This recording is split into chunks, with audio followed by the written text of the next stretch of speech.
களுத்துறை தெற்கு பகுதியில் களஞ்சியசாலை அருகில் உள்ள கால்வாயிலிருந்து சடலம் ஒன்று மீட்கப்பட்டுள்ளது. போலீசாருக்கு கிடைத்த தகவலின் அடிப்படையில் சடலம் மீட்கப்பட்டதாக போலீசார் தெரிவித்தனர். கால்வாயின் புனரமைப்பிற்காக குறிப்பிட்ட பகுதிக்கு வருகை தந்த குழுவினர் சடலத்தை கண்டுள்ளனர்.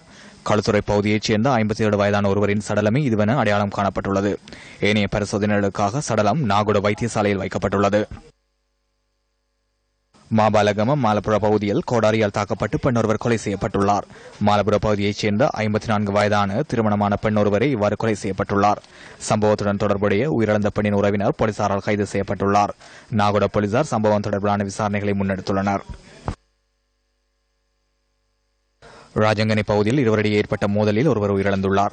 சம்பவம் இடம்பெற்ற போது சம்பவ இடத்தில் உயிரிழந்தவர் மற்றும் அவரது சகோதரர் இருந்துள்ளனர். தாக்குதல் சம்பவத்துடன் தொடர்புடைய நபர் போலீசாரால் கைது செய்யப்பட்டுள்ளதுடன் உயிரிழந்தவரின் சகோதரர் தம்புத்தேகம தள வைத்தியசாலையில் சிகிச்சை பெற்று வருகின்றார்.